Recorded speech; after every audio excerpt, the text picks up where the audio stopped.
Hey, it's Brian from Nacelle. We're kicking off a series of short video chats with some industry leaders to talk about different perspectives and trends on my favorite subject, headless commerce. Today, I'm talking to Damir from Index Ventures.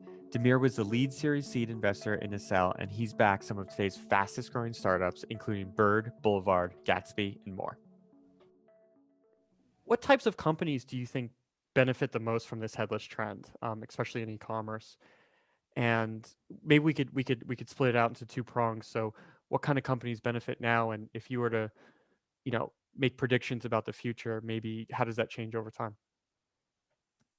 I think the companies that benefit now are the sophisticated merchants. And the way that I think about sophisticated merchants is you're a merchant doing, say, 5+ million in revenue per year, and you have access to technical resources.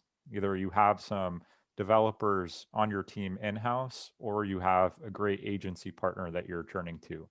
And maybe you're already doing things in a more customized manner. You have some sort of customer journey that you want to enable. You want to integrate a certain tool into your stack. That's the way that I describe what sophisticated means. And I think the reason why these merchants are the right profile for Nacelle and for headless today is because they're willing to make an investment upfront to put their business in a better position to grow. I think that's what's required with headless. You have to willingly move away from a simple monolith to an API driven stack that will unlock the flexibility and performance.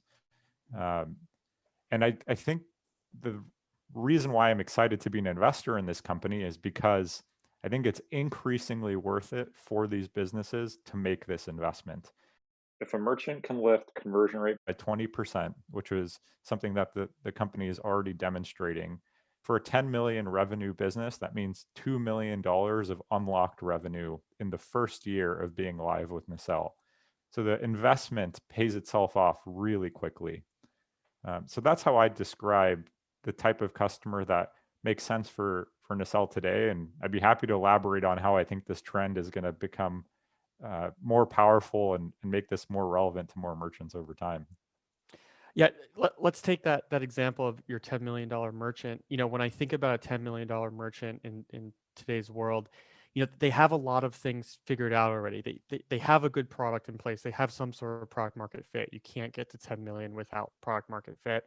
But they also probably have a lot of their marketing channels figured out, and they're starting to look more at, okay, the thinking shifts from, okay, let's try all these different things and see what works, to, okay, we really know what marketing channels work, and now let's really focus on the ROI of each channel. And maybe that's part of sophisticated. Now, ironically, I actually do think there are merchants that are at a lower revenue number that have those things figured out, but maybe they're venture backed and they've done it before and they have a very specific, um, they've already run their experiments, if you will, and however way that they did that. But I think the focus is very much on, wow, how do we really improve the ROI across the channels that we know work. Yeah. And when you start to shift into that mentality, that seems to be a wonderful time to start to talk about headless and how it could improve that ROI. I think your characterization is fair. Actually, I think the most defining attribute that I can see is it's a merchant that's willing to invest in their future, right? So it could be a 2 million revenue merchant that raised some venture, but they believe that they have a very exciting path ahead of them, and they want to make that investment up front. So I think that's the way that I'd characterize it today. And how do you think in the future, what do you see coming? Yeah, I think the way this changes over time is, let's just zoom out and think about how e-commerce is trending, right? I think in the early days of e-commerce, it was all about differentiation of product, right? The physical product that you're selling. Can I sell something that sticks out from the crowd? Um, then the second wave was, can I differentiate on how I reach the customer? Can I learn a new channel before someone else? Can I figure out how to crack that channel before someone else? I think now we're in a world where it's not that hard for anyone to copy a product or make something very similar. And everyone's become pretty familiar with the channels that they have to use to reach their customer.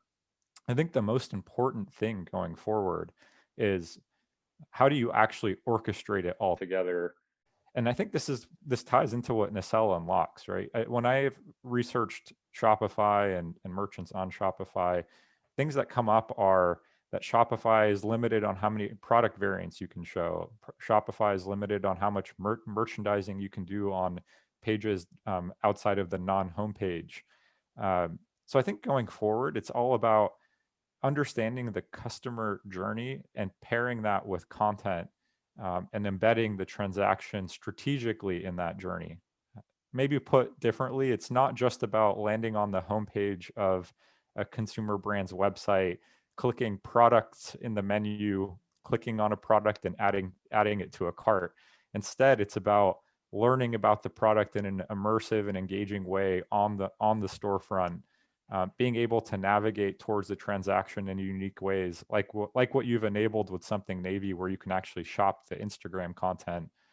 I think that's more indicative of the future that we're headed in, and as a result, I think um, that merchants are going to have to inevitably move to headless, right? I think they need the customizability on the front end to be able to build a journey like that. I'm curious if you agree. Yeah, I think the merging or the blend and the uniqueness that comes for your brand when you can merge commerce and content in unique ways. I think that's how the big D2C brands of tomorrow are really going to differentiate themselves. And I agree. And I think what's great about our approach is they don't have to change that underlying platform. They can continue to use their Shopify system, but then bring in Nacelle and maybe bring in a great content management system. And wow, all of a sudden you can unlock these really unique shopping experiences for your customers.